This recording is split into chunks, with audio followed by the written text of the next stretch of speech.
tanya dulu ya ke teman-teman. Kan teman-teman kuliahnya bisnis. Mata kuliahnya juga KIB ya, Kreativitas dan Inovasi Bisnis. Kenapa perlu belajar tentang mental health? Mengetahui kondisi emosional kita supaya keputusan yang diambil berikutnya make sense. Gitu. Apalagi mengambil keputusan dalam bisnis perlu dalam keadaan yang cukup stabil kan ya. Betul ya Bapak Ibu dosen ya. Gitu. Dan tadi selain itu banyak sekali kalau teman-teman perhatikan ide-ide bisnis itu muncul dari inspirasinya itu dari struggle-nya masing-masing. Terus struggle jalan kemana-mana susah, macet, muncullah Gojek. Struggle kirim barang-barang susah, muncullah Paxel dan lain sebagainya ya. Itu jadi banyak sekali struggle-struggle yang lahirnya tuh akhirnya melahirkan bisnis tertentu. Jadi penting sekali untuk kita mengenali struggle kita juga, lalu melakukan sesuatu. Tadi 2 jawaban dari teman-teman sudah sangat baik ya, untuk mengambil resikonya, mengambil keputusannya, itu penting sekali mengetahui kondisi kesehatan mentalnya. Saya sebagai mitra ahli atau expert psikologi dan kesehatan mental di Daya.id BTPN, jadi kalau ada yang mau nanya-nanya juga habis ini sebetulnya masih bisa klik websitenya di Daya.id di bagian tanya ahli, bisa nanya ke saya langsung. Sekarang juga saya sebagai co-founder dan psikolog di Arsanara Development Partner, jadi kalau mungkin teman-teman ngintip ini logo apa gitu ya, boleh main-main ke IG-nya juga. Selain itu saya biasanya sehari-hari selain di kelas-kelas seperti ini, biasanya saya praktek. Saya praktek di Island Medical Center dan juga di Arsanara. Saya juga sering ada di beberapa perusahaan karena sekarang beberapa perusahaan sudah banyak yang punya layanan konseling untuk karyawan karena itu bagian dari kesehariannya justru ya gitu. Ya pendidikannya tadi juga sudah disebutkan, mungkin kita next aja. Oke, pertanyaan pertamanya tentu ini dulu ya. Apakah saya mengalami quarter life crisis? Kira-kira ada yang merasa nggak? Kayaknya mukanya masih bingung-bingung ya. Kita coba lihat. Kalau ini ada yang pernah merasakan nggak? Bertanya-tanya keputusanku tepat nggak ya? Kayak bagian sini ngangguk-ngangguk, bagian sini belum. Oh, ada yang ngangguk juga. Setelah lulus, baiknya magang, kerja, atau sekolah lagi ya? Ada yang pernah nanya itu nggak ke diri sendiri? Pernah. Pernah apa sering?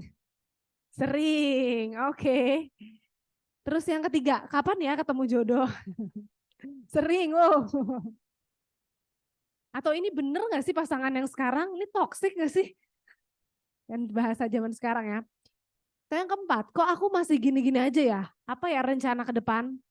Ngelihat temen di sosmed, kok kayaknya hidupnya udah sempurna banget ya? Kok udah dapet ini, dapet itu? Atau yang terakhir, sanggup gak ya kira-kira hidup mandiri, beli keperluan masa depan? Kok kayaknya mau makan enak aja nabungnya 2 tahun gitu ya. Baru bisa makan ke mall gak ya? Semoga gak gitu ya. Pertanyaan-pertanyaan ini kan tadi pada jawab sering ya. Ya, sebetulnya ini pertanyaan-pertanyaan yang sebelum kita next, ini adalah pertanyaan yang cukup wajar atau cukup umum dialami teman-teman yang usianya 18 sampai 35 tahun. Tuh, jadi ini masuk dari tadi yang pertanyaan apakah aku mengalami quarter life crisis. Kalau sering menanyakan hal-hal ini, apalagi sampai mengganggu gitu, biasanya ini sudah masuk ada quarter life crisisnya. Gitu, jadi coba ditengok lagi ya, mana yang paling sering ditanya. Oke, nah apa sih sebenarnya quarter life crisis itu? Periode yang dipenuhi dengan kecemasan atau ketidakpastian. Makanya tadi banyak sekali pertanyaan yang muncul. Ini bener nggak ya, keputusannya oke nggak ya, dia the one apa enggak, ini langkah selanjutnya apa ya. Karena memang ini fase yang nggak pasti. Kenapa dia nggak pasti? Karena dia itu transisi menuju dewasa. Kan tadi dewasa muda, ini dewasa muda menuju dewasa tengah gitu. Dewasa beneran kali ya bahasanya. Umurnya ya usianya 18 sampai 35 tahun. Di sini mungkin 20-an ya usianya ya. Early 20s lah. Oke. Nah, biasanya didominasi perasaan negatif karena ragu. Ragu dan tidak mampu dalam memenuhi tugas perkembangannya. Gitu. Jadi kenapa kita jadi ragu, jadi banyak bertanya karena ada tugas-tugas yang lagi berusaha kita jalani, tapi kok rasanya nggak sanggup gitu. Nah, tugasnya apa sih? Ini kalau teman-teman mau baca lebih lanjut bisa dilihat di bawahnya ya materinya. Nah, ini tugas-tugas perkembangan dewasa muda. Jadi ini adalah hal yang harus teman-teman pikirkan gitu ya sekarang. Makanya tadi kok banyak banget tugasnya. Makanya tadi mungkin kenapa jadi banyak bingung-bingung, tidak pasti karena tugasnya banyak. Biasanya dulu tugasnya cuma satu, belajar jalan, tugasnya belajar makan, tugasnya masuk SD atau tugasnya masuk SMP cuma satu kan. Nah sekarang tugasnya ini semua, teman-teman harus sudah mikirin karir, itu udah nggak bisa lagi dijawab nggak tahu. Walaupun pengennya jawabnya nggak tahu mungkin ya. Udah harus mandiri, udah perlu ada kesadaran tentang dirinya, kan udah nggak bisa lagi disuruh terus nggak mau. Ya udah harus sadar bahwa oh ini ada sesuatu nih dengan emosiku. Udah nggak bisa lagi mau sesuatu nangis kerengek-kerengek. Lalu gaya hidup dan finansial juga harus sudah mulai dipikirin. Ya, pemikirannya juga mulai lebih abstrak. Yang ditanya udah bukan lagi 1+1-nya aja. Tapi kenapa? Kenapa begini? Kenapa begitu?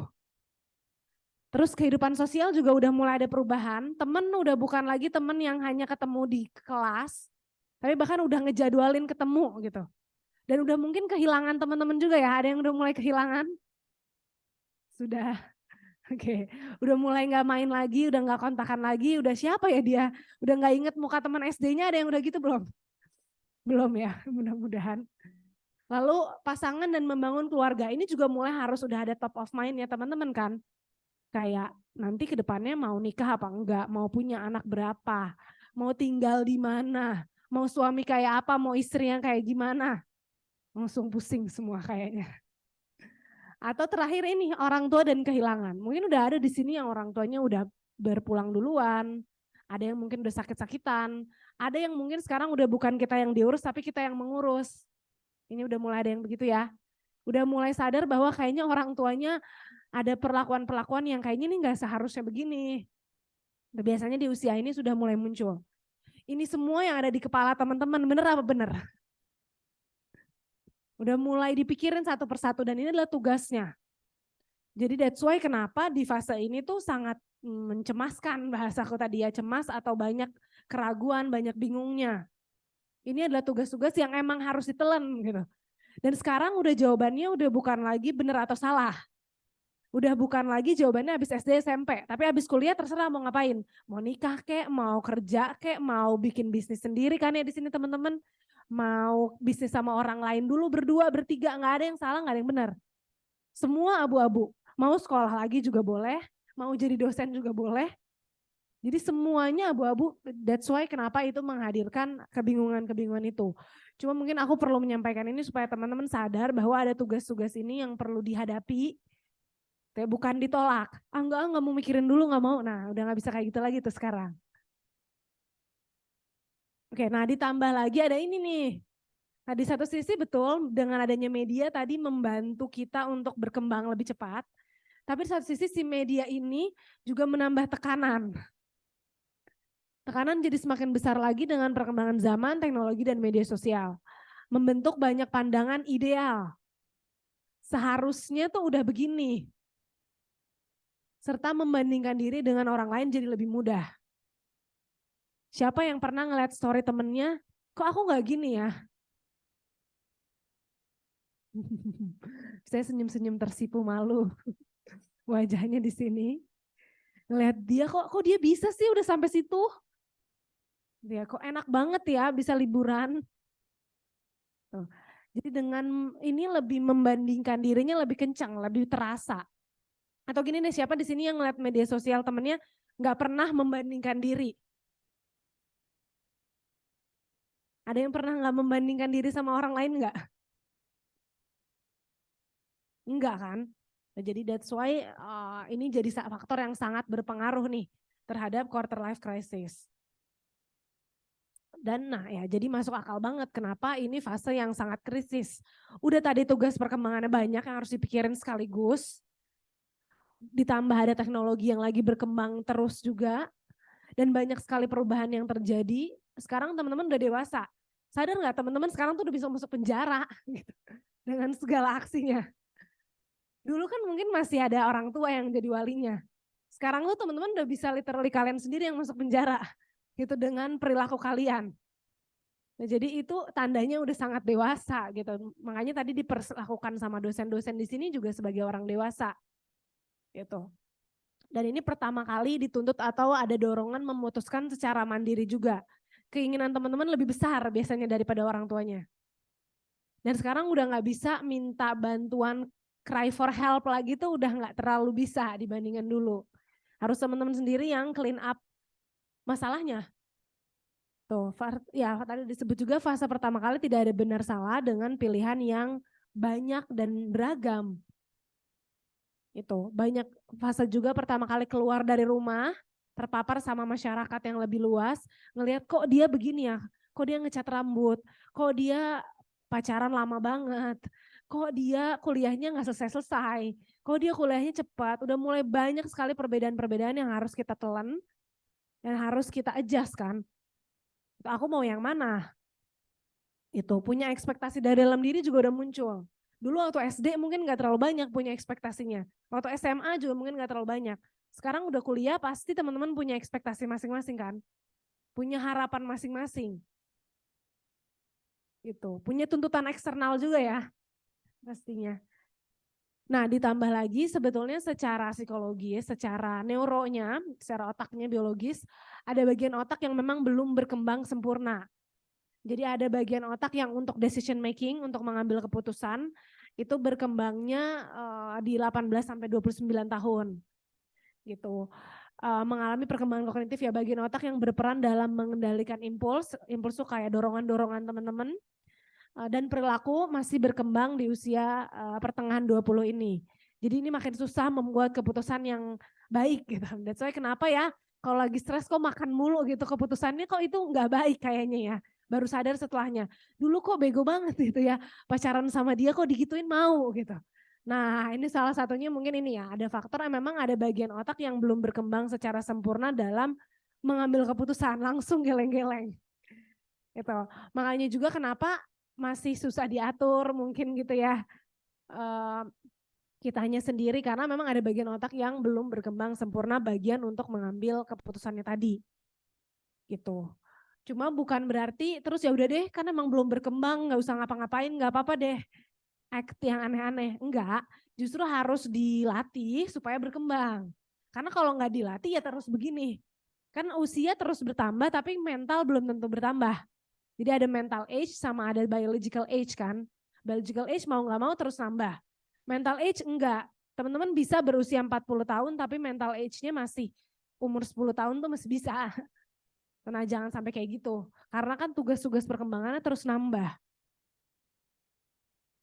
Oke, nah jadi ini wajar ya. Ya ngelihat I don't know what I'm doing with my life tapi di sosmed munculinnya udah semuanya. Ingat yang teman-teman lihat di sosmed hanya sebagian kecil, hanya sepersekian berapa menit tuh kalau story kan.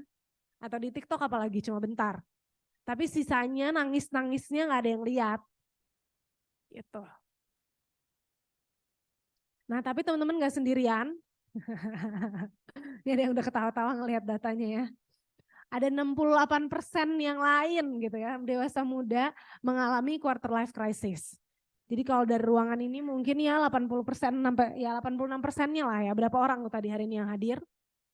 Dari 1.100 dewasa muda yang disurvei, mereka mengalami quarter life crisis. Ini yang dialami. Tingkat stresnya meningkat drastis. Makanya tadi kita ditanya kenapa ya kita perlu belajar ini, yang kalimat pertama yang keluar kan stres ya tadi di sini. Jadi betul tingkat stresnya meningkat, perasaan negatif dan bimbangnya paling tinggi di usia ini. Lalu paling banyak terjadi kemunculan depresi juga di sini. Itu apalagi tadi ditambah media sosial. Semenjak kemunculan media sosial pertama tuh Friendster ya kalau nggak salah ya. Yaitu Facebook Friendster tuh ya. Ada yang masih tahu nggak Friendster? Tahu ya, yang aku ibu-ibu. MySpace ya Bu ya. Yang anak-anaknya di sini udah geleng-geleng tapi. Jadi semenjak kemunculan Instagram, tapi sebetulnya semenjak kemunculan Instagram, angka bunuh diri itu meningkat drastis. Angka depresi meningkat drastis dan usia bunuh diri itu menjadi usia 13 tahun. Tadinya itu 16, 17, tapi semenjak itu udah jadi usia 13 tahun. Atau kebayang gak anak umur 13 tahun bisa punya pemikiran untuk udahan aja hidupnya. Tuh, jadi semenjak adanya media sosial itu memang tadi krisisnya jadi semakin cepat, semakin meningkat. Gitu. Ya ini penelitiannya juga udah ada, teman-teman kalau tertarik silahkan. Aku sengaja selipkan sumber-sumbernya biar bisa baca lebih lanjut ya. Kan memang mahasiswa tuh masa-masanya membaca ya. Kayak do it now karena udah kerja udah susah baca. Waktunya udah gak ada, jadi sekarang masa-masanya banyak membaca. You'll thank yourself later. Ya, nah gimana caranya mengelola krisis ini jadi kesempatan untuk berkembang. Bahkan beberapa orang jadi kesempatan untuk bikin bisnis sendiri. Itu akhirnya bikin karya-karya yang luar biasa gitu. Kalau teman-teman lihat mungkin banyak seniman, banyak artis yang karya-karyanya yang memang lahir dari struggle-nya dan dijual akhirnya. Teman-teman ada yang tahu Taylor Swift dong di sini? Of course ya, Swifties. Semua tahu lah lagu-lagu dia dari struggle-nya kan, yang menghasilkan uang. Jadi dilihat bagaimana dia take control dari krisisnya, akhirnya berkembang dan jadi bilioner sekarang. Jadi dari krisis ini bukan berarti teman-teman gak bisa kemana-mana, justru bisa bikin sesuatu. Dan growth berkembang itu gak pernah lahir dari sesuatu yang nyaman. Selalu dari sesuatu yang gak nyaman. Itu. Oke, nah kenapa sih krisis bisa jadi kesempatan berkembang? Oh sebelum ngintip tanya dulu ya harusnya. Kenapa krisis bisa jadi kesempatan berkembang? Kira-kira, tadi udah sedikit bocor. Kenapa dari krisis, dari struggle, dari pain bahasanya ya, kita bisa jadi sesuatu yang lebih baik. Kalau dari krisis kita jadi motivasinya tuh langsung meningkat drastis gitu ya. Perlu di bawah dulu. Kayak teman-teman butuh deadline dulu, baru kan terpicu adrenalinnya. Nah itu krisis yang sangat nyata kan, deadline itu. Mengerjain Hamin seminggu nggak bisa Bu, nggak keluar idenya. Ada yang pernah gitu nggak? Langsung nengok ya. Tapi kalau Hamin 2 menit langsung semua muncul, nggak 2 menit juga kali ya. Berapa lama? Sejam lah ya. 2 jam, oke. 2 jam sebelumnya baru muncul. Ya, jadi betul yang dikatakan teman kalian tadi ketika lagi dalam krisis motivasinya biasanya lebih bounce back-nya lebih kuat. Gitu. Tapi apakah semua kayak gitu? Ada yang krisis malah makin gedublek gitu? Ada. Oke, jadi tadi tapi argumen yang pertama betul, argumen berikutnya kira-kira kenapa ya? Yes, boleh Pak.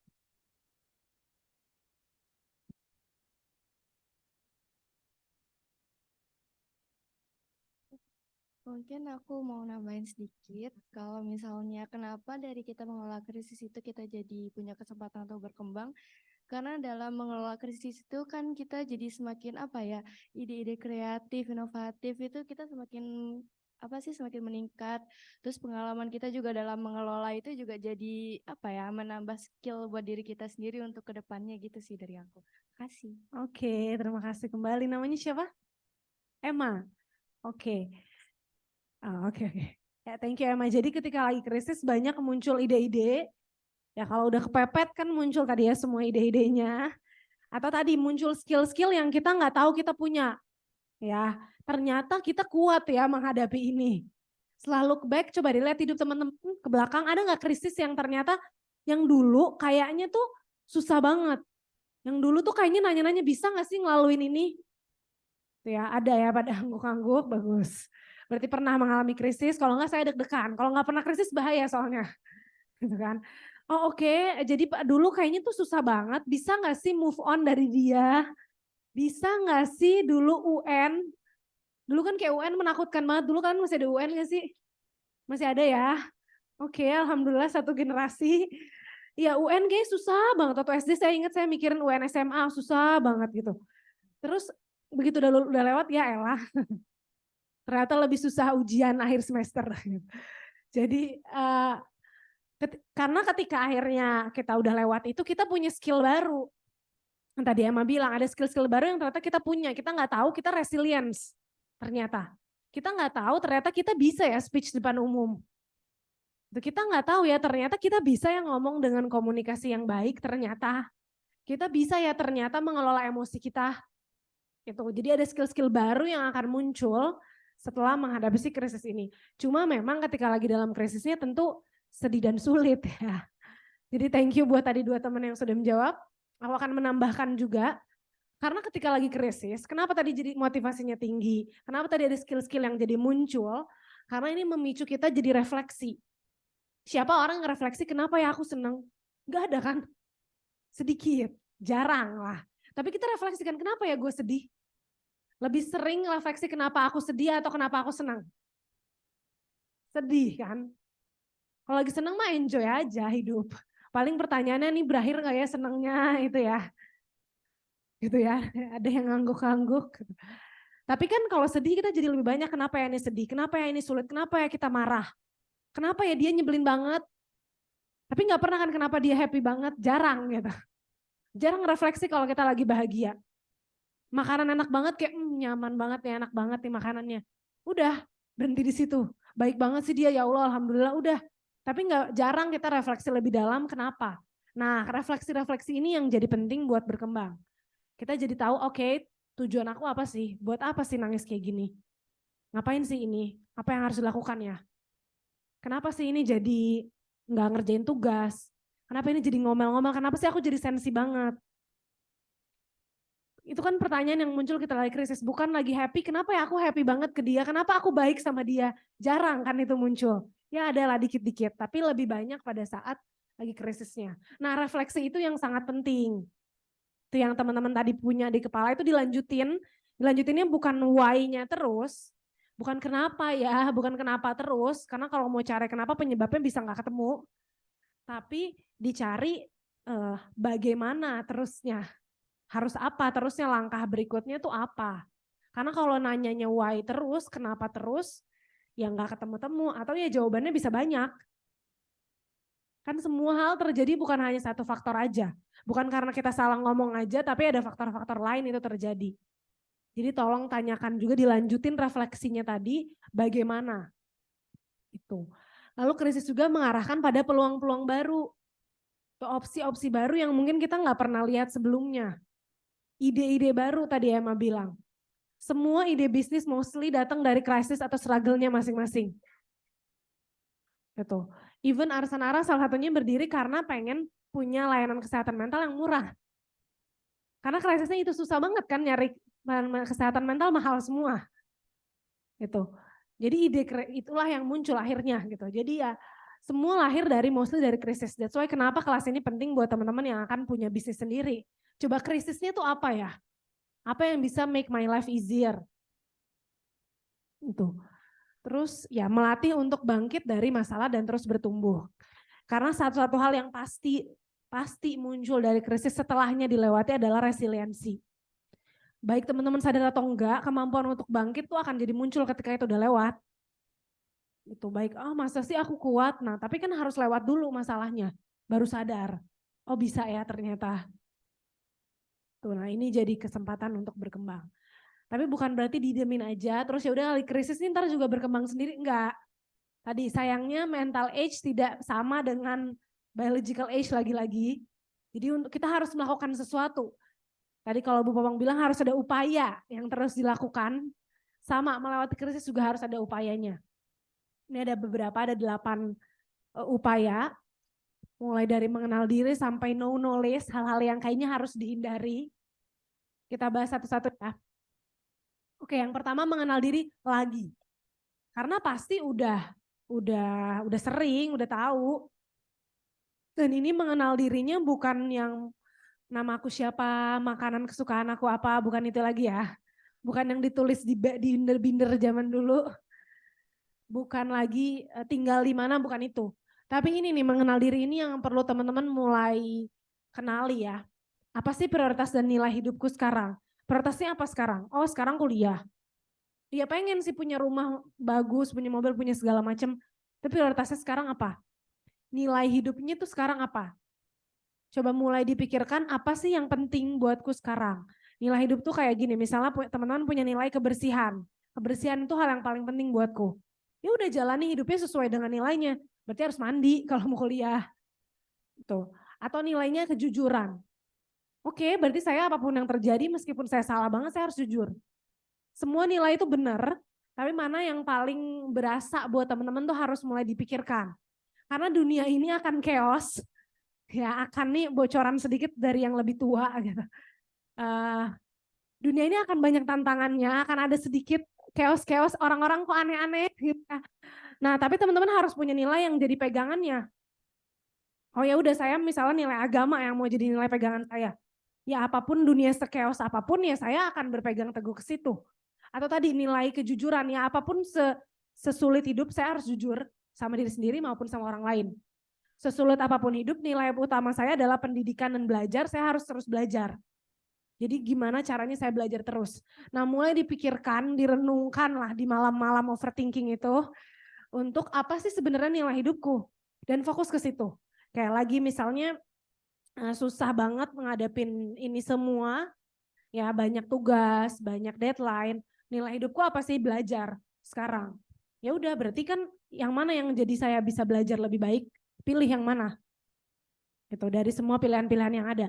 Yang pilihan yang belajar yang lebih baik ya mengerjain tugas kuliah, bukan main sama temennya misalnya. Tuh, jadi coba ditentukan dulu nilai hidupnya itu sekarang apa. Ini pelan-pelan ya, bukan habis dari kelas ini terus ketemu jawabannya, enggak. Dan ini prosesnya mungkin berjalan terus. Sampai seusiaku, seusia Bapak Ibu juga di sini pasti sambil mengenal nilai-nilai hidupnya juga terus. Tapi harus sudah mulai dipikirin supaya nggak gampang goyah. Karena sekarang aliran-aliran berbagai macam nilai hidup orang itu pasti mulai masuk ke teman-teman. Dan itu banyak, dan itu semua bisa jadi nggak salah juga. Tapi kan kita capek jadi orang yang hari ini nilai hidupnya jujur, besok nilai hidupnya party-party misalnya. Kan capek. Berubah-berubah itu capek. Jadi berubahlah dengan baik gitu. Berubahlah, pick your battle gitu. Teman-teman mau berubahnya kemana? Ya udah di situ. Gitu. Karena banyak sekali tadi perubahan-perubahan yang menjadi opsi ke depannya. Dan ini makin gede makin banyak opsinya.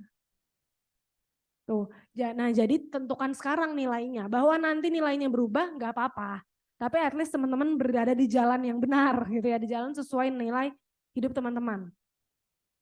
Terus ya kenal lagi kepribadiannya. Aku nih orangnya kayak gimana sih? Kalau dan ini kenalan kepribadiannya bukan INTJ, INSP aja. Itu boleh, MBTI boleh. Tapi bukan zodiak aja ya, gitu. Tapi juga kenalan aku kalau lagi marah tuh kayak gimana sih? Kalau lagi sedih aku kayak gimana sih? Itu yang jauh lebih penting. Aku kalau lagi nggak fokus, ciri-cirinya apa? Apakah udah mulai ngeliat handphone? Apakah udah mulai buka laptop? Ciri-cirinya apa kalau aku nggak fokus? Atau udah mulai cemas tuh apa? Udah mulai tapping gini kakinya? Apa ciri-cirinya? Kalau aku mulai takut, apa sih yang biasanya muncul di kepalaku, di pikiranku? Pikiran apa yang paling sering muncul di kepalaku? Nah itu pertanyaan yang paling penting. Pikiran apa yang sering muncul di kepalaku sehari-hari? Apakah pikiran aku nggak bisa ya? Apakah pikiran kayak ternyata jelek ya aku? Pikiran apa yang sering muncul? Nah itu pertanyaan-pertanyaan yang perlu sering teman-teman tanya gitu. Itu bagian dari mengenal diri yang sesungguhnya. Terus ya kekuatan dan kelemahannya apa sih yang aku punya? Dan tujuan hidupku tuh sekarang mau kemana arahnya? Gitu. Kekuatan kelemahannya bukan hanya sekedar jago gambar, ya jago main skateboard. Itu referensi tahun kapan ya skateboard? Bukan hanya dengerin jago bernyanyi, itu juga kelebihan tentu. Tapi kelebihan yang lebih penting juga misalnya, oh ternyata aku punya kelebihan, aku pendengar yang baik. Aku punya sifat sabar. Ada yang punya sifat sabar di sini? Mudah-mudahan ada ya. Ada yang suka jadi pendengar yang baik? Kok nggak ada? ada yang tangan oke. Nah, itu juga semua masuk dari kekuatan yang teman-teman punya gitu. Atau mungkin aku orangnya kalau marah diam. Itu kan juga kekuatan. Daripada marah banting-banting barang, itu kan berarti jadi kelemahan. Nah, sifat-sifat kayak gitu yang justru menjadi strength atau weakness yang perlu disadari. Karena mungkin ide bisnis semua bisa punya tadi ya, atau mungkin bisa berkembang lah. Ya enggak semua orang bisa punya ide yang bagus sih sebetulnya. Tapi mungkin ide bisa berkembang. Tapi kan cara mengeksekusinya bisa beda-beda. Pendekatan sebagai leadernya itu beda-beda. Dan itu kan soft skill semua leadership itu. Dan soft skill ini yang jadi kekuatan atau kelemahan teman-teman akhirnya. Gitu. Nah ini cara-caranya gimana nih Kak? Dari tadi udah sebut mengenalnya itu, tapi caranya gimana? Bisa refleksi diri, bisa menulis jurnal, bisa evaluasi pengalaman yang ada, bisa bertanya sama orang yang udah dipercaya, yang udah kenal teman-teman dari lahir atau dari kecil, belajar dari role model yang ada, coba tes psikologi yang kredibel, konseling karir juga boleh. Jadi banyak sekali caranya yang udah lah nggak usah aku sebut satu-satu, tapi intinya teman-teman mudah-mudahan get the point apa yang perlu teman-teman kenali. Tuh, bukan lagi hal-hal yang konkret aja tapi hal-hal yang abstrak gitu. Yang perlu teman-teman gali lebih dalam. Dan ini belajarnya bisa dari mana-mana. Dari diary kecil, coba lihat aja dari ada yang pernah nulis diary nggak di sini? Pernah? Coba dicek lagi diary-nya, nuansanya itu apa sih? Tema-tema yang ditulis itu apa? Tentang cowok semua kah? Tentang cewek semua kah isinya? Nah kalau isinya tentang pasangan terus, oh mungkin isu pasangan tuh isu yang penting buatku. Nah jadi ketemu juga kan di situ. Jadi banyak sekali metode-metodenya. Atau tadi ya, role model ini bisa gini juga. Teman-teman di Instagram follow-nya itu siapa sih? Tuh, di TikTok siapa yang diikutin? Gitu. Coba dilihat. Biasanya yang kita ikuti itu punya kesamaan sesuatu sama kita. Ada sesuatu yang kita relate. Itu jadi teman-teman bisa lihat, oh ya apa yang relate-nya? Ini mungkin ini sesuatu tentang diriku. Karena Instagram atau sosial media itu adalah perpustakaan digital teman-teman. Jadi hati-hati juga ya follow siapa. Karena itu perpustakaan teman-teman. Yang kalian follow itu yang kalian baca kan sehari-hari. Itu jadi hati-hati juga. Nah itu bisa menjadi bagian dari mengenal dirinya juga ya. Yang kayak apa sih yang gue follow? Apakah yang bikin kocak terus, yang ketawa-tawa terus?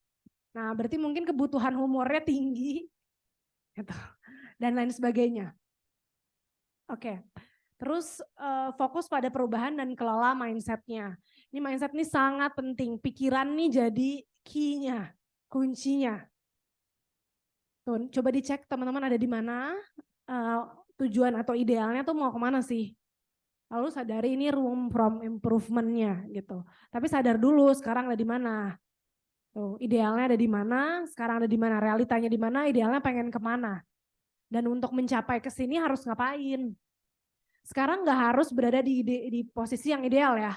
Nggak ada yang nyuruh teman-teman figure it out semuanya sekarang, ideal udah sampai goalnya teman-teman, enggak. Tapi at least teman-teman sadar sekarang ada di mana, goalnya apa, mau kemana, room from improvement-nya itu apa. Jangan cuma sadar ada di mana, tahu mau kemana, tapi room for improvement-nya apa ya, ngapain ya. Nah itu yang jadi makin krisis. Yang bikin orang stres itu kan realitas sama idealnya itu jomplang jauh. Jadi coba sekarang kenali room from improvement-nya itu apa yang harus diubah, apa yang harus dipelajari sekarang buat sampai ke sini. Itu karena banyak tadi miss-nya tuh tahu di sini, ininya nggak tahu, jadi stres banget. Kan kita tahu harus lulus tapi nggak tahu caranya. Kan stres banget tuh. Tapi tahu caranya harus skripsi, harus berapa SKS, kan jadi less stressful. Nah sekarang coba cari tahu yang harus dilakukan apa kira-kira. Nah sadari dan akui dulu tapi kekurangannya, ini penting. It's okay, no one ask you to be perfect juga. Nggak ada yang nyuruh teman-teman sempurna sekarang. Having flaws is not a crime. Nggak ada orang yang masuk penjara karena you're not good enough, jadi kamu masuk penjara kan enggak. Kalau kayak gitu kita semua masuk penjara ya. Tapi kan masuk penjara karena tadi ya melanggar aturan gitu. Jadi bukan karena kekurangannya aja. Having flaws is not a crime, tapi ya udah apa yang harus bisa dilakukan. Itu. Terus ya fokus pada perubahan dan tadi masih masuk ke yang ini, masuk yang perubahan dan kelola mindsetnya. Growth versus fixed mindset. Ada yang pernah dengar? Sering ya udah ya, nggak usah dibahas ya. Harusnya udah tahu kan yang mana? Yang mana? Growth, oke. Kenapa nggak fix? Kan fix bebal. Padahal nyaman kan fix itu. Ya karena bebal, karena apa lagi? Karena terlalu nyaman nggak baik, betul. Hati-hati jadi kalau terlalu nyaman sama orang ya. Karena ya kalau berada di fix terus, kapan mau geraknya? Itu kapan mau berkembangnya?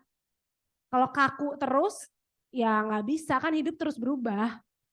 Teman-teman mau kaku sekaku gimana pun masalah tetap datang, tetap berganti, silih berganti itu masalah. Lalu ya terus tetapkan prioritasnya. Tadi lagi-lagi udah diulang prioritas. Karena banyak yang teman-teman mau pastikan. Orang hidup maunya banyak emang. Kalau bisa dapat 100 kenapa cuma 90 Mbak? Ya semua maunya banyak hal, tapi kan prioritasnya apa sekarang? Karena mengejar semuanya nggak mungkin. Udah sekarang dikasih tahu ya, mengejar semua tuh nggak mungkin, jadi prioritasnya aja apa sekarang. Lebih baik ngejar satu tapi dapat daripada ngejar semua nggak ada yang dapat. Betul ya. Jadi cari prioritasnya sekarang apa dan bersungguh-sungguh di dalam itu gitu. Terjebaklah di dalam prioritas teman-teman. Ya habiskan waktu untuk melakukan hal yang bermanfaat. Mumpung masih muda. Nih waktu itu saya pernah magang jadi kalau sebelum jadi psikolog saya tuh keliling ke rumah sakit, ke panti-panti. Saya salah satu yang paling berkesan di panti jompo. Waktu itu padahal saya udah mikir boring banget nih panti jompo sama orang-orang tua gitu ya. Tapi itu paling berkesan karena insight mereka adalah, kan saya nanya ya apa sih pesannya untuk kaum muda gitu ya. Biggest life advice saya tanya. Jawabannya adalah ya mumpung masih muda lakukan semua yang kamu mau mumpung kamu masih muda. Hal yang paling bermanfaat sekarang. Jangan bilang nanti aja deh baca buku itu, enggak sekarang. Nanti aja deh say thank you kepada orang tuanya nanti aja deh kalau udah sakit mereka, enggak sekarang. Jadi lakukan semua hal bermanfaat yang teman-teman mau lakukan sekarang. Enggak deh olahraganya nanti aja, enggak sekarang. Karena ya akhirnya saya mendapat insight kayak nanti itu hanya kalimat lain dari never gitu ya. Jadi do it now. Karena itu insight mereka adalah ketika udah tua, udah susah mau gerak. Tuh, mau makan aja itu kadang udah susah. Udah harus milih kan jenis makanannya, udah gak boleh yang terlalu asin, gak boleh yang terlalu manis. Kalau sekarang kan kalian bisa makan apapun kan, gak perlu worry kolesterol dan lain sebagainya ya Bu Ibu. Jadi betul. Jadi sekarang lakukan apa hal-hal yang paling bermanfaat buat teman-teman. Mau lari 10 kilo kayak mau belajar maraton sekarang. Mumpung otaknya juga masih bisa. Otak manusia itu kan plastis. Kalau nggak pernah dipakai ya nggak bermanfaat gitu. Dan sifatnya plastis bisa berubah. Jadi sesuatu tuh masih kesempatan ya. Teman-teman mau belajar nyanyi sekarang juga masih bisa. Even suaranya sumbang sekarang bisa ya. Jadi apapun karena ini jadi habiskan untuk hal ini. Baca buku di kereta, dengerin podcast bagus kan banyak sekarang. Do it now karena udah makin dewasa makin susah. Dan ini yang melatih teman-teman sampai dewasa. Orang punya badan bagus siapa ya? Jennifer Bahdim, tahu lah ya. Farhan ya pemain bola, itu bukan dilatih dari Farhan nggak sih namanya? Arkan ya, aduh salah lagi saya. Bukan dilatih dari dia berapa tahun tuh umurnya, bukan dari 2 tahun yang lalu. Cristiano Ronaldo umur 30-an masih fresh, bukan dari dia umur 20 aja, tapi dari belasan tahun dia udah latihan. Ada yang udah nonton dokumenternya David Beckham? Yang baru belum nonton lah itu ya. Itu kan dia bilang dia berlatih main bola itu sampai tondangannya yang paling jago itu bukan cuma sekali pas di lapangan itu aja. Dari dia kecil bapaknya udah obses sama MU. Tahu dong kalau MU? Ya of course. Obses dari dia lahir. Bayangin. Jadi dia nendang bola yang masuk dari tengah lapangan ke gawang. Tahu dong yang cowok-cowok ya. Tendangan terkenalnya itu bukan bertahun-tahun aja, berpuluh-puluh tahun, belas-belas tahun dari dia kecil. Baru akhirnya kita cuma ngintipnya pas dia berhasil ngegolin dari tengah lapangan. Dia tuh ngegolin buat yang nggak tahu mungkin dia tuh ngegolin dari tengah langsung ke gawang ya kalau nggak salah. Itu kan keren banget gitu. Di usia dia yang masih 20-an kayaknya early 20s. Padahal dia udah latihan dari umur dia 8 tahun. Kan itu bertahun-tahun. Jadi stamina yang kuatnya tuh dibuild dari kecil. Ada yang inget Cristiano Ronaldo ngegeser Coca-Cola? Ya inget lah. Karena dia minum air putih dari kecil, dia udah terbiasa nggak minum itu dari zaman dulu kala. Udah ngebentuk lifestyle dia. Jadi sesuatu yang baik memang harus disegerakan dari sekarang gitu. Dari teman-teman masih muda. Oke, nah ini ya udah nggak usah disebut lagi karena tadi udah hafal di luar kepala. Nah ini fokusnya juga ini nih yang perlu dikelola mindsetnya. Ini hal-hal yang perlu dihindari sama teman-teman, sama pemikiran teman-teman. Ini adalah tantangan hidup terbesar kalau menurut saya. Ini adalah pikiran-pikiran yang sangat mengganggu, yang perlu dikurangi lah. Saya nggak bilang dihilangkan karena impossible, tapi at least dikurangi. Bagus banget kalau bisa dihilangkan. Pertama pikiran all or nothing. Berpikirnya kalau enggak, kalau iya, kalau enggak. Kalau enggak 100 cuma 0 pilihannya. Kalau enggak dikerjain sampai perfect, ya enggak usah dikerjain sama sekali deh. Nah sayangnya, pemikiran ini enggak selalu bermanfaat. Gitu. Di dunia ini pasti ada yang 80% itu nggak apa-apa. Gitu. Lebih baik memulai satu langkah daripada nggak mulai sama sekali. Progress is progress. Berpikir bahwa mau bersungguh-sungguh, mau memberikan yang terbaik bagus. Tapi terkadang itu bisa menyakitkan juga karena jadinya ya kalau aku berhasil atau nggak berhasil doang pilihannya. Padahal kan ada pilihan oke, berhasilnya 50%. Dan ya itu jadinya kan besok nambah 60%, 70% dan sampai akhirnya 100 juga. Gitu. Kita soalnya nggak bisa sesuatu yang instan. Dan teman-teman nggak bisa menjudge diri teman-teman hanya dari satu kesalahan terus gagal. Itu kan all or nothing gitu kan, satu kesalahan dikit gagal. Nggak bisa kayak gitu lagi. Coba aja lihat hidup teman-teman, apakah gagal sepenuhnya? Dijamin pasti ada gagalnya, tapi pasti ada benernya juga. Itu dosen saya pernah bilang, ini sangat mengubah ya, beliau psikolog, kita semua ujian 3 jam gak ada yang ngumpulin. Padahal harusnya cuma 2 jam, udah diperpanjang gak ada yang ngumpulin. Terus dia cuma ngomong gini, udah kumpulin aja udah pasti salah. Bayangin yang ngomong psikolog ya, psikolog senior, udah pasti salah, kalian nunggu apa sih, kalian tuh pasti salah, tenang aja kumpulin aja. Terus semua langsung berdiri ngumpulin. Kalian pasti salah karena saya dosennya, saya yang udah bertahun-tahun belajar ini, kalian baru belajar 1 semester, jadi udah kumpulin aja, ini udah lebih dari waktunya. Kalian pasti salah, tapi kalian masih punya kesempatan untuk berubah, untuk jadi lebih baik. Jadi don't overthink it, pasti ada salahnya, tapi pasti ada benernya. Saya nggak mungkin ngasih nilai kalian 0 juga. Dan benar, ternyata semua ngumpulin nilainya nggak ada yang di atas 60 ya, semua di bawah 60, tapi nggak ada yang 0. Gitu. Jadi anyway, kalau udah kelamaan berkutat di sesuatu, jangan berpikirnya harus perfect dulu. Kadang harus take one step-nya dulu aja. Totok semua satu kelas akhirnya lulus jadi psikolog. Tapi kalau mikirinnya harus 100 nilai ujian saat itu ya nggak bakalan juga gitu. Jadi hindari pemikiran Allah nanti kalau aku nggak ngerjain ini pasti aku jadi gagal. Kalau ini enggak, kalau ini jelek, sekali nilai ujianku jelek pasti berantakan semua. Enggak gitu. Masih banyak kesempatan untuk memperbaiki asal mau memperbaiki. Kan kuncinya cuma di situ. Atau overgeneralization tadi, satu kesalahan langsung digeneralisir, aku semuanya tidak bisa. Satu kali putus, emang gak pernah ada yang mau sama gue. Gitu ya. Sekali gitu ya, padahal ya baru ditolak sekali. Masih ada banyak perempuan lain, laki-laki lain di dunia ini. Jadi jangan di overgeneralisir semuanya. Itu. Lalu shoots ini kayak harus.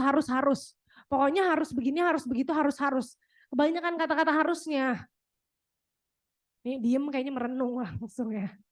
Kebanyakan harusnya apa enggak. Tuh, coba dipikir-pikir apa sih yang sebenarnya harus di dunia ini? Kalau buat saya yang harus itu cuma ibadah. Yang harus sholat 5 waktu udah. Yang lain sebenarnya nggak ada yang harus banget. Asal bisa deal with consequences. Sholat juga sebenarnya nggak harus banget asal bisa deal with konsekuensinya aja kan. Jadi ya coba dipikirkan apa sih sebenarnya harus banget ini. Tuh. Mana yang tadi tentukan nilai hidup teman-teman, jadi mana yang harusnya, mana yang enggak. Gitu. Jadi punya harusnya tuh enggak semuanya harus. Capek kalau kayak gitu. Disqualifying the positive. Jadi menghilangkan kalau misalnya teman-teman dapat ada yang suka gini, dipuji sama orang, enggak biasa aja. Ada yang pernah gitu enggak? Enggak pernah dipuji. Kasihan amat, enggak kan? Ada yang pernah dipuji terus kayak, enggak kamu lebih baik. Pernah? Pernah lah ya, atau kayak ngerasa kayaknya aku nggak layak deh dapet ini. Pernah, tapi kayak pernahnya diem gitu ya, nggak mau ngaku. Tapi wajahnya terlihat demikian. Jadi, nah itu namanya disqualifying the positive. Jadi ketika kita dapat hal baik, kita ngerasanya kayak, aduh kayaknya enggak deh, kita nggak layak. Aduh itu cuma beruntung. Itu cuma nggak sengaja, hoki aja gue gitu. Padahal ya take it aja, own it, dapet nilai bagus. Ya udah emang aku belajar. Ya aku berusaha, cuma bukan sombong ya. Owning sama being cocky atau sombong tuh hal yang berbeda. Tapi akui aja hal positif yang teman-teman berhasil dapatkan. Juara sesuatu, oke, alhamdulillah bersyukur gitu. Terus magnification atau minimization, jadi kayak kalau ada sesuatu tuh dikecil-kecilin, nggak apa-apa terus ya. Padahal nggak apa-apa sekali-sekali nggak apa-apa. Bingung gak tuh? Kayak ada judulnya kan, it's okay not to be okay sometimes. Karena kalau oke terus kapan mau berkembangnya tadi ya? Atau dibesar-besarin. Masalahnya sebenarnya cuma salah ngomong sekali di depan umum. Terus langsung dibesar-besarkan kayak udah deh ini pasti semua menatap aku dengan mata nanar, dengan penuh kebencian. Langsung dibesar-besarkan gitu ya. Sekali tadi teman-teman nggak jawab aku langsung mungkin berpikir, ini kayaknya benci sama aku nih, kayaknya semua itu kan dibesar-besarkan ya. Padahal ya mungkin teman-teman bengong ke yang lain aja gitu, nggak jawab. Jadi coba deh, apa yang sering dibesar-besarkan, apa yang sering dikecil-kecilkan, coba dikelola lagi, sesuai dengan faktanya yang kejadian aja. Tadi oke, ada teman-teman yang tidak menjawab aku, ya udah itu faktanya kan. Tapi ada yang menjawab tadi alhamdulillah beberapa, udah itu faktanya, tidak mendisqualifying juga ada yang menjawab. Contoh aja ya. Lalu personalization, semuanya take it personally. Duh dia ngomong itu pasti karena baju aku jelek hari ini. Duh pasti dia gak suka sama aku, tadi dia ngomongnya jutek gitu hari ini karena aku pakai baju hitam, dia pasti gak suka warna hitam dan lain sebagainya. Aduh ini pasti dia marah-marah nih karena aku gak bener nih. Jadi semuanya take it personally. Padahal dari setiap yang orang lain lakukan, itu tidak mungkin 100% karena teman-teman aja. Pasti ada faktor lain dalam hidupnya. Kan kalian bukan the only one dalam hidupnya. Gitu. Kita tidak sespesial itu guys. Iya betul, jadi tidak perlu semuanya itu dipersonalisasi. Gitu bahwa kayak ini karena aku nih. Ya oke, thank you, 10 menit lagi katanya. Tidak semua karena kalian. Dunia tidak revolves around you gitu. Kita memang tokoh utama dalam hidup kita tapi tidak semuanya itu perlu dipersonalifikasi semua perilaku orang lain ke kita. Bisa jadi dia marah karena simply sarapannya tadi nggak benar gitu. Jadi coba dilihat lagi secara lebih objektif, akui aja oh dia marah, titik udah. Tuh. Oke, nah tetapkan target yang jelas tadi berikutnya ya. Tadi udah kelola pikirannya, kelola mindsetnya. Sekarang tetapkan lagi target yang jelas. Kenapa dikelola pikirannya dulu? Kira-kira kenapa coba? Kenapa nggak langsung tetapkan goalnya aja? Kira kenapa harus pikirannya dulu dibenerin? Kenapa? Semua tergantung mindset, yes. Karena tadi udah dijawab juga sama teman-temannya. Kalau pikirannya nggak bener ya mau membuat tujuannya jadi nggak bener juga. Kalau lagi kalut kan tujuannya aku mau, misalnya dia habis putus, stres banget. Tujuannya adalah jadinya mau mendapatkan dia lagi, padahal udah tahu nggak bisa. Misalnya. Tujuannya tadi mau lagi chaos banget, pokoknya harus dapat nilai 100, padahal udah tahu nggak mungkin. Misal. Jadi harus dikelola dulu tadi pikirannya beres, baru oke tujuannya supaya lebih realistis. Udah tahu dong ya SMART goal? Udah pernah dengar? Pernah, bahkan sekarang ada yang lebih terbaru namanya SMARTER. Jadi tambahin E sama R-nya evaluasi, tidak harus ada evaluasinya sama ada recreate lagi. Itu dari awal, itu udah berkembangnya yang terbarunya ya. Jadi silakan buat goal at least yang kayak gini lah, spesifik, terukur, tercapai, jadi nggak terlalu halu gitu bahasa zaman sekarang, realistis dan ada deadline-nya. Gitu. Ini banyak banget latihannya di internet, jadi teman-teman bisa cari sendiri kalau bingung worksheet-nya kayak apa sih contohnya, itu banyak. Nah ini bandingkan diri secara adil. Tetap aku masukin bandingan karena meminta kita untuk tidak membandingkan diri dengan orang lain tuh impossible. Jadi realistis aja, kita boleh bandingin diri tapi adil. It's in our nature but we can do it more objectively. Jangan ngebandingin diri kita, start kita sama endingnya orang lain yang gak adil dong. Ya kan? Jangan ngebandingin diri kita bandingin diri kita sama orang lain terus, tapi bandinginnya sama masa lalu kita juga.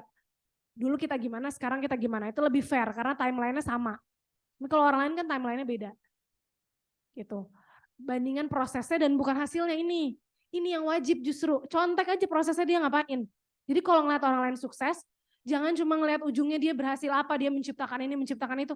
Bukan cuma itunya, tapi caranya gimana. Gitu, apa yang dia lakukan. Ada satu podcast bagus banget namanya Diary of CEO. Mungkin buat calon-calon CEO di sini boleh didengarkan. Dia ngejelasin dia ngewawancara berbagai CEO di dunia. Di UK sih sebenarnya, di UK dan US dia wawancaranya. Dan bukan ngomongin tentang bisnisnya apa, tapi bagaimana dia mencapai bisnis itu dan struggle-nya itu apa. Jadi khusus ngomongin struggle-nya. Dan itu kan everyone relate. Dan menurutku itu bagus banget ya. Kayak justru kita harus nyontek mereka gimana get up-nya. Itu apakah mereka dengan ada yang get up-nya akhirnya konsultasi sama psikolog, ada yang akhirnya get up-nya adalah dengan doing one kayak lari setiap hari berapa kilo gitu, aku lupa. Pokoknya banyak banget yang akhirnya ya get up-nya itu dengan caranya masing-masing. Itu yang perlu kita contek. Karena there's not only one way to sukses kan. Dan gak cuma one way untuk bangkit, ada banyak yang kita bisa contek. Justru yang ketika ngeliat orang yang sukses, contek prosesnya, itu wajib. Dulu pertama kali aku lulus, yang aku lakukan adalah nontonin semua IG live psikolog-psikolog yang udah duluan IG live, yang udah senior daripada aku. Waktu aku lulus, aku harus nanganin kasus pernikahan tapi belum nikah, gimana? Ya dapat teorinya, tapi akhirnya yang aku lakukan adalah nonton semua IG live waktu hits banget kan IG live waktu itu tentang pernikahan, tentang raising a child. Ya udah ditonton aja terus semuanya konsisten setiap hari, jadi bisa tahu apa yang ada di kepala si psikolog-psikolog yang udah hebat ini. Aku nggak mencontek bahwa oh keren ya mereka udah 10, udah banyak banget kliennya udah ratusan.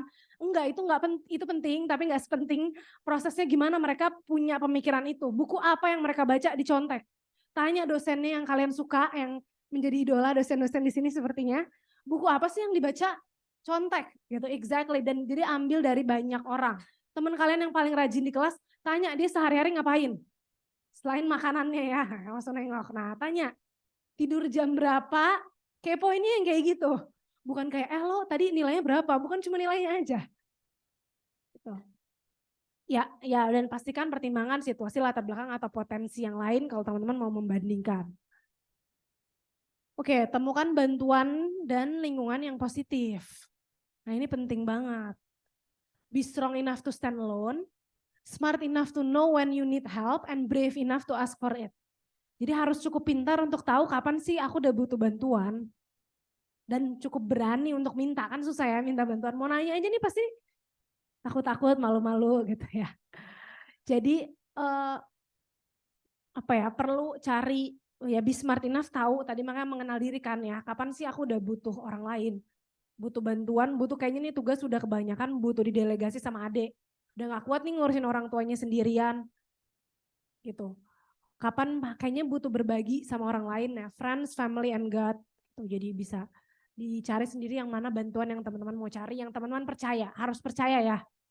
Itu nggak boleh minta bantuan tapi nggak percaya. Percuma, nanti jadinya ngedumel.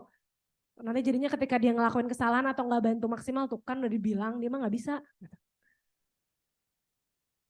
Oke, nah kelola stres secara lebih sehat, ini tentu ada banyak sekali tips-tips mengelola stresnya. Coba dicari aja jenis-jenis coping, terutama ini dua ini biasanya emotion focus coping sama problem focus coping. Jadi kapan kita harus fokus sama emosinya atau sama problemnya. Ada momen-momen kita perlu emotion focus coping dulu, fokus mengelola emosi-emosi kita, nenangin diri dulu, baru bisa nemu solusi. Tapi ada momen gak bisa kita cari menahan emosinya, mengelola emosinya gak bisa. Tapi kita harus problem fokus dulu nih, cari strateginya dulu. Lagi ujian di depan mata, ujiannya kelihatan kan, mungkin gak bisa ya kita nenangin diri terlalu lama. Tarik nafas, terlalu lama mungkin gak bisa, harus kerjain dulu soalnya, baru setelah ujian diregulasi emosinya. Jadi orang yang sehat mental itu bukan yang menggunakan satu strategi mengelola stres yang sama, tapi mempunyai banyak cara-cara untuk mengelolanya. Tahu kapan harus pakai emotion, kapan harus pakai problem. Kapan ketika lagi berantem sama orang, ya udah harus pakai problem nih, ya udah solusinya jadi kita harus ngapain. Kapan yang kita harus ketika lagi berantem sama orang, oke kayaknya nggak bisa nih dilanjutin ngobrolnya, nanti jadi berantem doang. Nah itu kan kemampuan yang harus kita punya. Itu kan yang susahnya. Tahu teorinya mah gampang, oh iya harus mengelola emosi, harus senangin diri, harus cuci muka, harus minum air putih. Oh tahu strateginya ya harus dikerjain nih soal, harus dikerjain nih deadline. Tahu, tapi kan kapan tahu harus ngerjain deadline-nya itu yang penting kan. Kapan tahu oh kayaknya aku lagi nggak bisa nih ngerjain ini. Gitu. Oh kayaknya aku harus minum dulu, harus tidur dulu 5 menit, baru abis itu ngerjain tugasnya. Gitu. Jadi skill-skill ini yang perlu dilatih dan teman-teman tanya aja. Aku sering nanya ini harus emotion dulu atau problem dulu ya. Gitu. Bahkan sekarang ada tambahannya juga, ada emotion, problem, social, religious. Sekarang udah banyak gitu. Cuma biasanya ujung-ujungnya balik kedua ini. Even religious juga emotion kan sebenarnya. Jadi coba tanya aja, aku lagi harus pakai emotion coping atau problem fokus nih. Gitu kan nggak mungkin lagi depan kelas lagi presentasi harus emotion dulu, nangis dulu kan enggak. Bahwa habis ini mungkin keluar dari sini aku kayak menyesal habis tadi ngomong apa, refleksi itu kan emotion. Tapi sekarang yang show must go on, ngasih tahu materinya ke teman-teman. Jadi skill itu yang teman-teman perlu tanya ke diri sendiri. Oke, nah ini of course be kind to yourself. Kan lagi krisis, hidup lagi sulit. Biarlah dunia yang kejam gitu. Jangan kalian juga kejam sama diri kalian, sama aja jadinya. Gitu. Kalau orang lain marah-marah sama diri kalian, ya kalian jangan jadi orang yang kayak gitu juga dong ke diri sendiri. Kan kita teach people how they treat us ya. Kalau kita biasa ngatain diri sendiri ya jadinya orang lain gak apa-apa dong ngatain teman-teman. Jangan marah kalau orang lain ngatain. Teman-teman orang kita sendiri juga ngatain. Tuh. Jadi ya be kind to yourself, ya dimaafin kalau ada salahnya. Maafin masa lalunya, maafin diri sendiri, nih easier said than done ya. Jadi kalau bawa materi ini selalu deg-degan karena kayak aduh ngomong doang nih gampang, prakteknya susah bener gitu. Ya create safe space buat diri sendiri, minimal kita kalau di banyak dijudge orang, ya minimal kita jangan ngejudge diri sendiri lah, udah itu aja PR-nya. Gitu, karena yang mau bergerak dari judgement diri sendiri itu jauh lebih susah.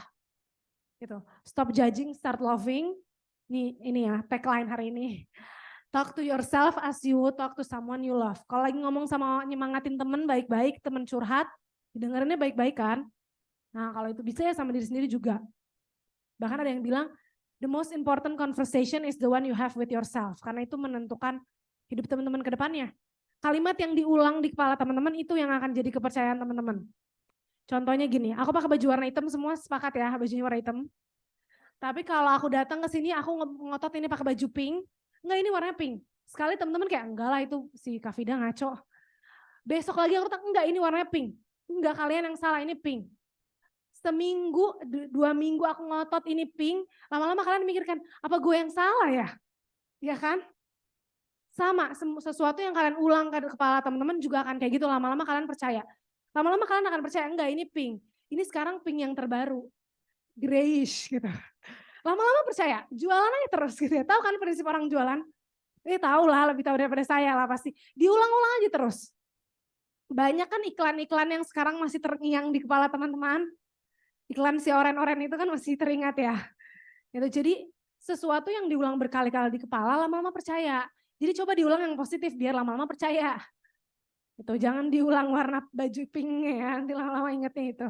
Jadi ulang sesuatu yang kalian mau percaya. Enggak percaya pada pertamanya enggak apa-apa. Tapi lama-lama bisa percaya. Jadi itu yang diulang. Kalau diulangnya adalah aku nggak bisa, ya lama-lama percaya nggak bisa. Gitu. Ya, nah ini terakhir the no-no list. List yang tidak boleh, yang harus dihindari. Latihan mengurangi hal-hal ini karena it leads nowhere. Percayalah. Ya ini nggak kemana-mana. Aku experience it myself dan experience dari klien-klienku. Ini selalu yang membuat stuck dan membuat nggak kemana-mana. Waiting for perfection, kisi-kisi nggak akan pernah perfect, jadi nggak usah ditunggu. Kalau nunggu perfection, even mati juga nggak sempurna. Ya, jadi nggak usah ditungguin, kerjain sekarang. Itu you will learn from your mistakes. Lebih baik membuat kesalahan sekarang daripada nanti udah umur 40-50-an, ya kan?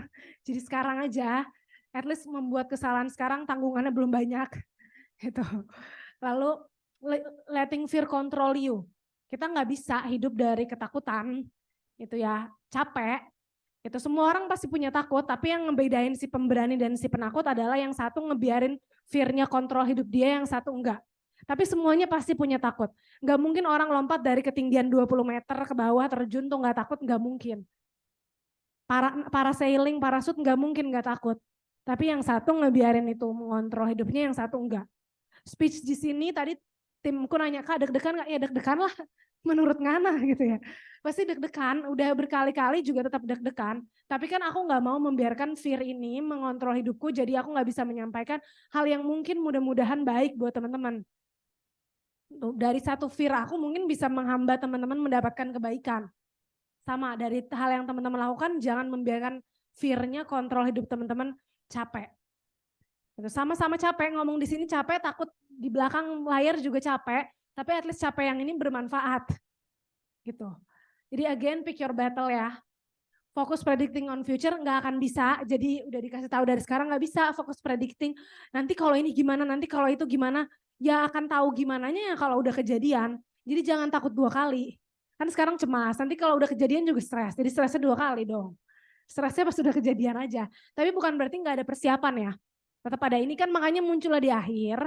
Setelah yang tadi udah diresapi dulu, tujuannya udah ada, latihan kelola pikirannya udah ada, baru ke sini. Tuh, bukan ujung-ujungnya, oh kan katanya nggak boleh fokus predicting future, ya udah deh nggak usah ngapa-ngapain, nggak usah bikin goal. Enggak, itu namanya stupid juga. Jadi harus dikelola gitu ya. Tapi ya needing to control ya everything, semuanya mau dikontrol, semuanya harus baik-baik aja, nggak bisa, karena hidup emang nggak akan baik-baik aja. Nggak mau ada konflik sama orang, nggak bisa, pasti ada konflik. Even sehari-hari juga kita makan ayam kan, itu kan kita jahat ya, sebenarnya kita conflicting juga itu sama ayam. Itu kan berkonflik sama ibu-ibu ayam dan lainnya, jadi nggak bisa hidup nggak ada konflik. Atau reactive to other people, nah ini yang harus dihindari juga, ya kita reaktif setiap ada orang respon ini langsung. Orang bersikap X langsung, capek.